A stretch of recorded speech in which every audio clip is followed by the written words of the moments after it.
hole in it. Right. That makes sense. You don't want to do You don't that. want to do it. So basically, all you want to do is you want to block direct beam and only collect the scatter from around the beam that's coming from this crystal.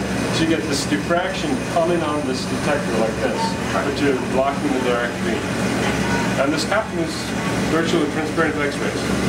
So basically, all you get is a small, tiny dot in the middle of your image that says, "Oh, there is beam stop."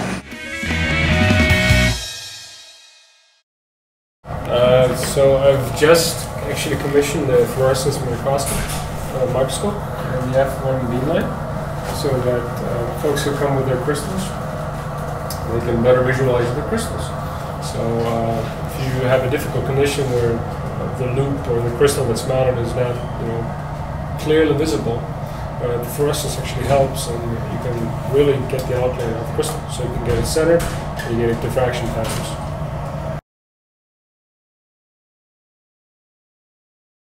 Yeah, I mean, what I've done is I've basically taken something old and just found use for it on a beamline. And I'm not sure, I haven't seen this much in other beamlines like APS or over here. So this is, it's kind of nice. In a way, it's novel. I mean, and the technique is very, what should I say? It doesn't kill the crystal. So a lot of the methods for visualizing crystals on a beamline actually kills the crystal. You do X-ray rastering, so that damages, or you do some second order nonlinear optics type of thing, where actually you're putting an immense amount of power on the crystal. So you're doing something like 100 milliwatts per square micron. So you're actually destroying the crystal in the process of imaging. So this is a very kind of non-invasive method of looking at these things. So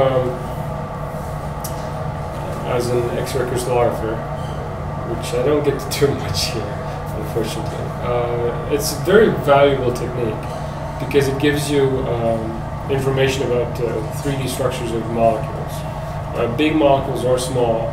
So we've mainly been, focusing on, well, you can do these large micromolecular structures here in the beamlines, but the fact is that you could use any one of these beamlines for small molecular structures as well. Let's say you have an antibiotic, you can, it's from a natural source. You don't know what it looks like. You can get an nanomolar structure, for example, but it's not, quite enough to get, all the dots connected. So an extra structure in that respect, a small molecule can solve a problem. You know exactly where an atom is, you know exactly what the stereochemistry of that molecule is. So synchrotron sources in that respect, like MacCHESS or APS or Brookhaven for that matter, are invaluable because you have that really kind of bright X-ray beam that you can get done with an experiment in 5 minutes. On a home source, as we discussed this morning, doing a protein crystal structure can take hours or days, the data collection. Over here you do 1 second exposures. At a home source you do 5 minute exposures. So that's the difference between the X-ray intensity. And this is a great place for doing both small molecules and large molecules.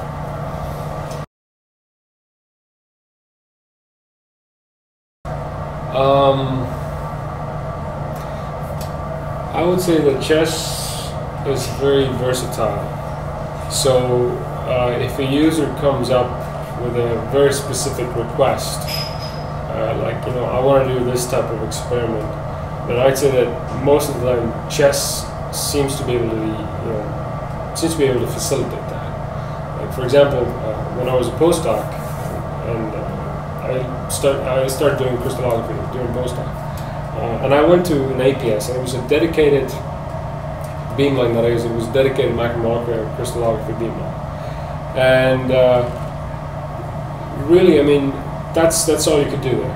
You go to that beamline for only one purpose. I want to get diffraction images, and I want to solve my structure. Now over here, what we demonstrated, for example, in December with our confocal apparatus, is that you can actually do on the beamline. You can do kinetics via fluorescence. You put some kind of a dye in the crystal that's triggered by something. For example, the reaction is triggered by X-rays, and it lights up. So we can facilitate certain things that maybe other places cannot. And all this, I'd say most of the beamline scientists here, if you need a specific experiment, people work in the machine shop. They build their own machines and things that they put on the beamline. So I think that's pretty remarkable.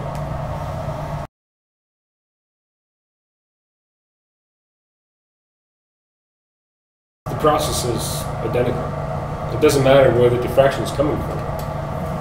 If it's a protein or DNA or sugar for that matter.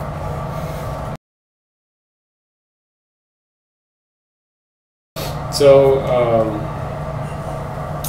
I almost feel like you should talk to an old school crystallographer about this.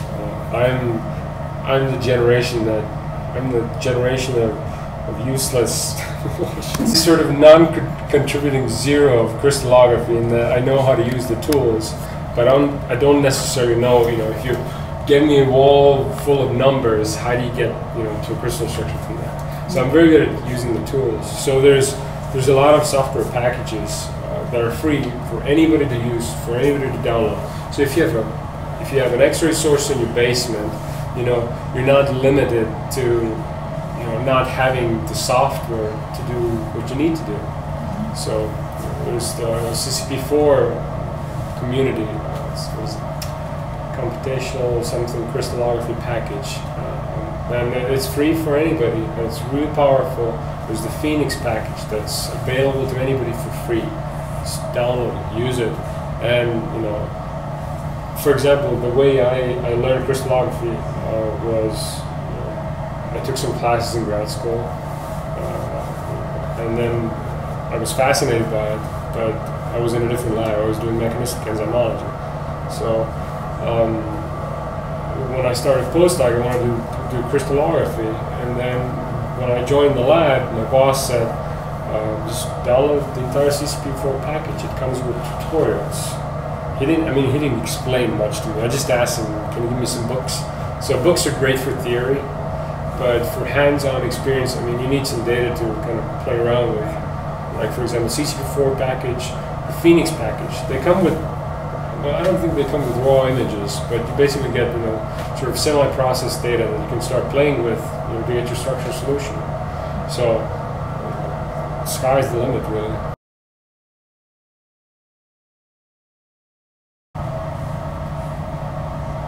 That's the problem with basic research. There's no one direct answer. You could do so many. X-ray diffraction and scattering methods, they're so powerful. One sentence. Cure disease. There you go. If you solve a structure of a known drug target, you know that this little protein is responsible for some disease, and you know that if you can block it, if you cure the disease, then protein structure is all you need. You get the structure, you know what the active site looks like. Well, we'll design something to bind there, and voila, done it. It's not exactly that simple, but in a nutshell, that's basically what it is. You can cure disease. We talked about HIV protease this morning. You don't have the structure. You can't design a peptide-looking thing in there to block the active site. And these kinds of discoveries that extended the lives of many thousands or even maybe millions of people. And synchrotron versus home source, like I said, there's a time scale difference. Over here, a data set maybe takes 5 minutes, maybe 15 minutes, okay, maybe an hour, but it doesn't take you 3 days. So that's the brightness of the X-rays. That's really important.